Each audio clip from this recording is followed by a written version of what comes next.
چھٹے امام امام جعفر صادق علیہ الصلوۃ والسلام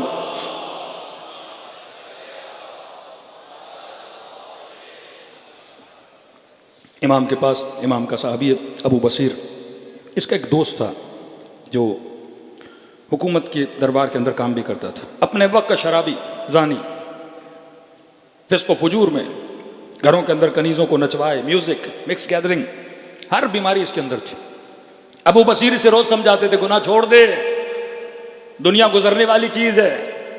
کہتے تھے ابو بصیر اب زندگی اتنے سال گناہوں میں گزری، اب کیا معافی مانگنا، اب پتہ نہیں خدا معاف بھی کرے گا کہ نہیں، اب چھوڑ دوں پتہ نہیں جنت میں بھی جاؤں گا کہ نہیں۔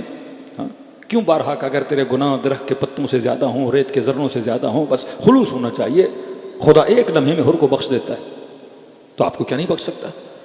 ابو بصیر کہتے سمجھا کر تھک گیا، لیکن یہ سمجھتا نہیں تھا۔ کہ ایک دن میں امام جعفر کی خدمت میں جا رہا تھا، میں نے کہا ابو بصیر، امام کی خدمت تھا گنہگار لیکن عاشق اہل بیت تھا، اس کو یقین تھا کہ یہ جنتی ہیں، اس کو یقین تھا اگر یہ کسی کی ضمانت اٹھا لیں وہ بندہ جنتی بن جاتا۔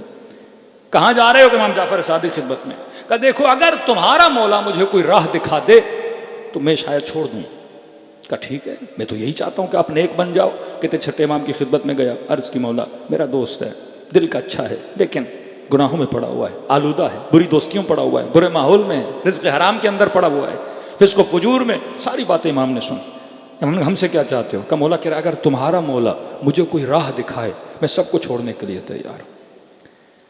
چھٹے امام نے فرمایا جا کے اپنے دوست کو کہو کہ میں جعفر صادق اسے اس کی جنت کی ضمانت دیتا ہوں، میں لکھ کے دیتا ہوں کہ قیامت کے دن ہم اس کی شفاعت کریں گے، جنت جائے گا، لیکن شرط ہے کہ جتنا حرام سے کمایا ہے اللہ کی راہ میں دے، جتنا ظلم کیا ظلم کرنا بند کر دے، گناہ کرنا بند کر دے۔ کہ میں ضامن ہوں جعفر صادق۔ یہ خوشی کے عالم بصیر دوڑا آیا کہ بھائی بشارت دے رہا ہوں۔ کہ کیا؟ کہ جعفر صادق نے جنت کی پریشان ہوا، سلمان کو بشارت ملی تھی، شب عاشور اصحاب حسین کو 2 انگلیوں کے درمیان امام حسین نے جنت دکھائی تھی۔ کہ واللہ یہ کہہ رہے ہیں، کہاں؟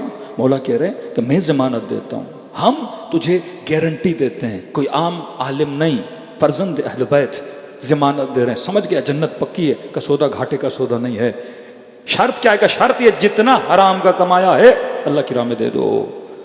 کہ ٹھیک ہے۔ کہتے کئی مہینے گزرے، ابو بصیر کو پتہ چلا بندہ بڑا تنگ دست ہو گیا ہے۔ کہتا ملنے گیا، دروازے پہ دستک دی، کیا ماجرا ہے؟ اتنا پیسے والا بندہ، پورا شہر اس کے پیچھے۔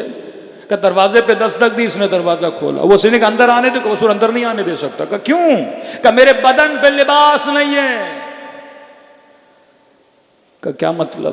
کہ جتنا تھا حرام کا میں نے اللہ کی راہ میں دے دیا، ایک لباس بچا ہے جسے پہنتا ہوں، ابھی میلا ہو گیا، دھویا ہے، سکھانے کے لیے رکھا ہے، بدن پہ دوسرا لباس نہیں ہے۔ ابو بصیر کہتا ہے میری آنکھوں میں آنسو بھرا ہے، دوڑا کہ آپ نے گھر سے لباس لیا اور اسے لباس دیا۔ کچھ وقت کے بعد بیمار ہوا، دنیا سے چلا گیا۔ کہتے اب جب چھٹے امام سے ملنے گیا، امام اٹھے اور میرا استقبال کیا۔ کہ ابو بصیر جو وعدہ تیرے دوست سے کیا تھا وہ جعفر صادق نے وعدہ پورا کر دیا، ہم نے اسے جنت کی طرف روانہ کر دیا۔ عزم و ارادہ، جب تک عزم نہیں، جب تک ارادہ نہیں، انسان گناہ کو ترک نہیں کر سکتا۔